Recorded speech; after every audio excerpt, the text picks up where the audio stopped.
After getting ripped to shreds by my advisor during our lab meeting, I sent my online boyfriend a thigh pic to cope. Do it for mistress right now. I looked up. My usually cold, stoic, and sharp-stung advisor suddenly cleared his throat tightened, the tips of his ears turning bright red. Intrigued, I peeked at his phone screen. Right there, clear as day, was the exact message I had just sent. Oh my god. I froze, utterly dumbfounded. But my stupid, disobedient fingers had already dialed his number for a video call. The buzzing of Kevin's phone vibrated through the suffocating silence of our lab meeting. I never, in my wildest dreams, would have guessed that my cold-blooded, ruthless advisor was the same online boyfriend who Wyndham called me mistress in my DMs. Kevin's finger hovered over the screen. My heart leapt into my throat. Was he actually going to pick up? Please, pick up. Just do it. Only 10 minutes ago he had publicly humiliated me, calling the 5th draft of my thesis complete garbage. Once he realized I was his mistress, there was no way he would block my graduation. Oh, thank God. There was hope for my degree after all. I sat up straight, trying to look composed. The next second, the call was declined. My contact 6-1 Richardia Tate minus back a nickname I gave him sent a flurry of texts. Baby, I'm in a lab meeting. It's not convenient right now. I'll call you later, okay? Transfer $5,200. Puppy loves you. GIF, I froze, the grin still plastered on my face. Suddenly, Kevin's sharp voice shattered my thoughts. Iris, what are you smirking at? I gasped, jerking my head up. I met Kevin's cold, piercing gaze.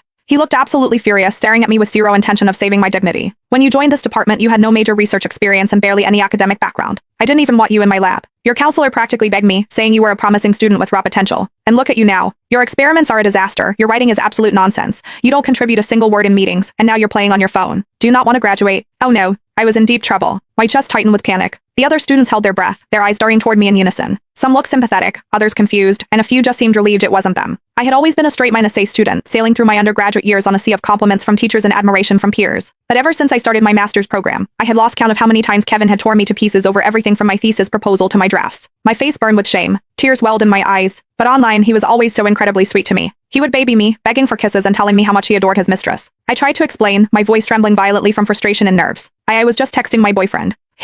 Nobody cares and nobody wants to hear about your personal drama, Iris. Kevin cut me off coldly. If you can't separate your personal life from professional settings, you can request a transfer to another advisor. I won't supervise you anymore. Kevin wasn't just the youngest tenured professor in the department. His father owned a massive publicly traded company and held significant shares in the university. If he refused to advise me, no other professor would dare take me in for fear of offending him. I would be completely ruined. The blood drained from my face. After a long, agonizing pause, I managed to squeeze out a few words. I understand. It won't happen again. The moment we stepped out of the science building, Nadia, my senior lab partner, turned to me with deep concern. Iris, what were you thinking, trying to video call your boyfriend right in the middle of a meeting? Because I just found out Kevin is my online boyfriend, and I was losing my mind with excitement. But looking back, it was incredibly risky. I glanced around to make sure we were alone before lowering my voice. Nadia, do you think Professor Pendleton would ever date someone online?